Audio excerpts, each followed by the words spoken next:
Hello there. Tahu tak Jedi dan Sith ada 7 gaya bertarung lightsaber? Mana satu yang paling sesuai untuk anda? Setiap bentuk lightsaber combat dicipta untuk menghadapi situasi yang berbeza, mencerminkan kehebatan dan strategi pengguna. Ini adalah 7 bentuk utama lightsaber combat. Form yang pertama, Shicho, gaya asas untuk pemula, fokus pada serangan yang mudah sahaja. Form 2 adalah Makashi, gaya elegan untuk duel satu lawan satu seperti yang digunakan oleh Count Dooku. Form yang ketiga, Soresu, gaya pertahanan maksimum, popular dengan Obi-Wan Kenobi.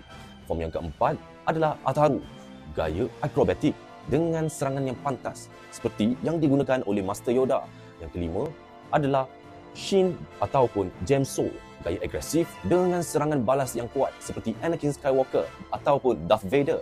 Form yang keenam, Niman, gaya seimbang sesuai dengan Jedi yang fokus pada diplomasi. Dan form yang terakhir, form ketujuh, Juyo atau Vatpat, gaya liar dan agresif digunakan oleh Mace Windu, tetapi ianya sangat berbahaya. Setiap bentuk ada kelebihan dan kekurangannya. Jedi seperti Master Yoda menguasai pelbagai gaya untuk menyesuaikan diri dalam pertempuran. Jadi, anda rasa gaya bertarung mana yang anda paling sesuai untuk karakter anda?